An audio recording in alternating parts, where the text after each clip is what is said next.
مجھے پتا ہے کہ تمہارے راستے میں بڑی رکاوٹیں ہیں، وہ جانتا ہے،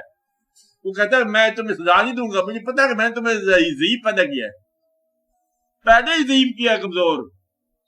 سزا میں کیسے دیتا ہوں؟ تو وہی کمزور، جہاں کمزوری فطری ہے وہاں پر آپ کو سزا نہیں ہے، سزا وہ ہے جہاں اختیار ہے، تو اختیار ہو کہیں تو وہاں غلط نہ کر جانا،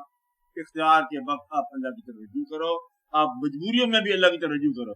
کہ یا اللہ تو جانتا ہے کہ پاؤں جو ہے وہ پھندے کے اندر ہے لیکن دل میرا جو ہے وہ تیری طرف ہے، دل ایک ایسی چیز ہے جس کی گرد کوئی پنجرا نہیں بن سکتا،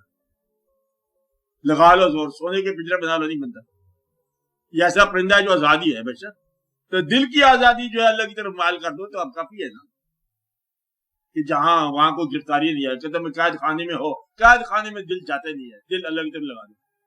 وجود سارے کا سارا کافروں میں رہے لیکن دل جو ہے یہ آزادی کی طرف، اللہ کی طرف، دل نور کی طرف ہو، بلکہ حضور کی طرف، سارا مسئلہ ختم ہو جاتا ہے۔